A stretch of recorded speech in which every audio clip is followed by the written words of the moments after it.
Bismillahirrahmanirrahim. Assalamualaikum warahmatullahi wabarakatuh. Alhamdulillahi rabbil alamin.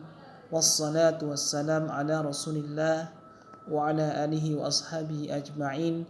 Amma ba'd. Alhamdulillah, mari kita ucapkan kepada Allah Subhanahu wa taala yang telah memberikan kita nikmat hingga kita bisa berkumpul, kita bisa mempelajari, kita bisa menuntut ilmu, kita bisa belajar walau dengan keterbatasan, yaitu keterbatasan tidak dapat secara langsung. Tapi tetap kita harus bersyukur kepada Allah Subhanahu wa taala karena ini semuanya adalah nikmat Allah Subhanahu wa taala. Karena tanpa nikmat Allah kita tidak akan bisa belajar, kita tidak bisa menuntut ilmu. Alhamdulillah anak-anakku sekalian, pada kesempatan kali ini kita akan belajar lagi di pelajaran agama Islam yang pelajaran kedua tentang qanaah. Anak-anakku sekalian, qanaah. Afwan, ada gangguan bentar ya. Baiklah, kita mulai lagi anak-anakku sekalian. Maaf tadi terganggu sedikit.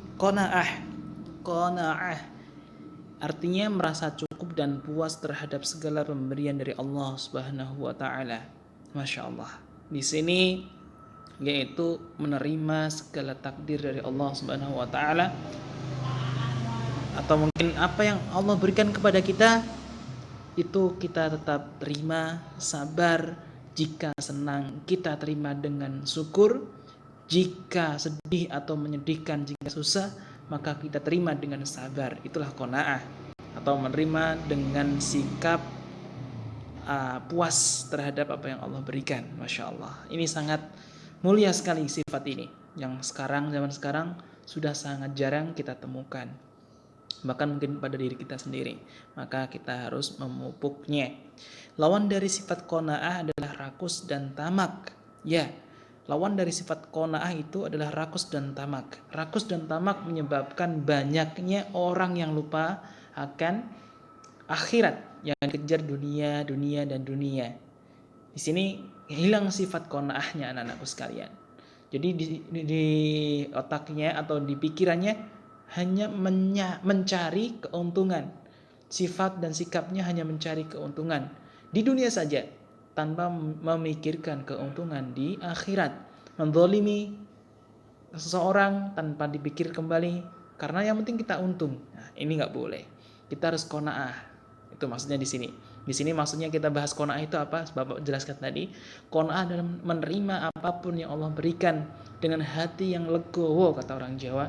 Hati yang puas, hati yang dimana hati itu jika itu berupa kebaikan maka kita terima dengan syukur kepada Allah Subhanahu wa taala. Kita tambah lagi beribadah kepada Allah.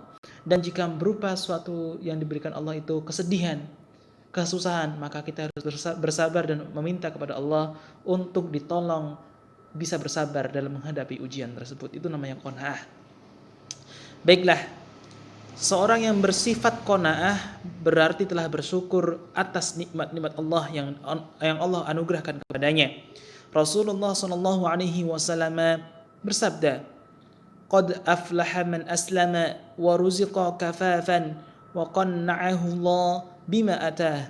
Artinya, beruntunglah orang yang berislam dengan baik, dilimpahi rezeki yang mencukupi kebutuhannya. Maksudnya kebutuhan dasarnya, dan diberi kepuasan oleh Allah terhadap apa yang diberikan kepadanya. Masya Allah, ini sampai dipuji oleh Rasulullah SAW. Saking keutamaan qanaah itu sangat mulia sekali, yang sampai sekarang sangat jarang. Langsung di sini, afwan. Seandainya manusia memiliki memiliki emas 2 lembah, niscaya ia ingin memiliki 3 lembah. Di sini ya. Di sini. Nah. Bapak ulangi lagi. Seandainya manusia memiliki emas 2 lembah, niscaya ia ingin memiliki 3 lembah. Dan kalau ia memiliki 3 lembah, niscaya ia menghendaki 4 lembah. Demikian seterusnya. Padahal di dalam kubur hanya tanah yang akan memenuhi perutnya. Masya Allah, ini sindiran, bahkan suatu ancaman, suatu punishment dari Rasulullah, suatu peringatan yang keras dari Rasulullah SAW. Hei, manusia itu sangat rakus. Manusia itu sangat rakus, benar sangat rakus. Jadi pernah Bapak dengar juga dari pepatah Arab bahwasanya ada dua orang yang tidak akan bisa merasa puas di dunia ini. Apa itu? Satu, pencari dunia, yaitu pencari dunia siang malam pagi sore, mencari keuntungan sana sini untuk keduniaannya, walau apapun tetap diterjang. Nah, itu tidak akan pernah bisa puas.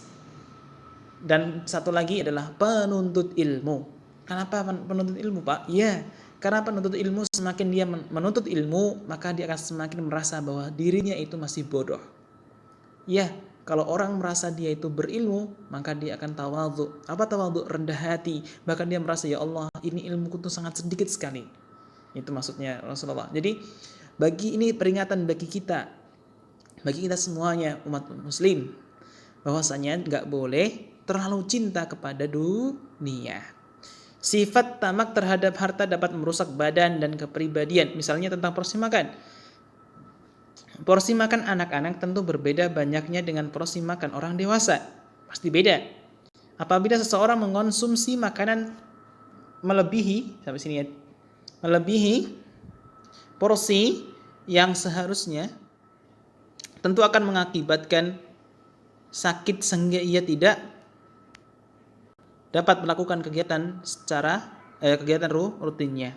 Iya, pastinya orang yang kekenyangan, kebanyakan pasti ngantuk, setelah ngantuk tidur. Nah, itu bahayanya.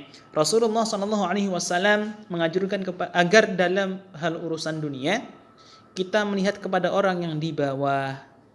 Ini kita garis bawahi. Biar kita nggak terlalu panas dalam hidup kita. Unzuru ila man huwa asfala minkum wa la tanzuru ila man huwa fawqakum fa innahu ajdaru an la tasdaru ni'matallahi 'alaikum.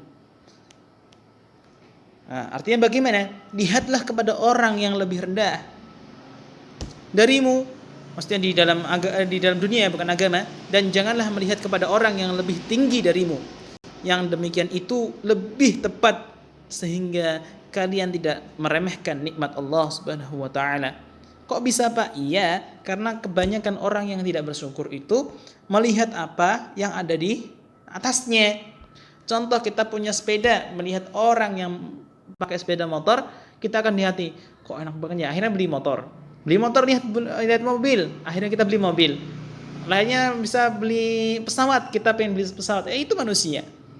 Jadi kalau dalam hal dunia, boleh kita ingin memperbaiki keadaan kita, tapi jangan terlalu cinta, maksudnya gitu. Berbeda dengan halnya dengan urusan ibadah, Rasulullah SAW menganjurkan maksudnya agar kita meniru yang lebih taat beribadah dan rajin menuntut ilmu. Nih, kita dilarang meniru orang yang malas beribadah serta tidak mau menuntut ilmu. Allah Subhanahu wa taala memerintahkan agar setiap mukmin selalu berlomba-lomba dalam urusan kebaikan. Fastabiqul khairat, yaitu berlomba-lomba dalam kebaikan. Seperti disebutkan dalam surah Al-Baqarah ayat 140.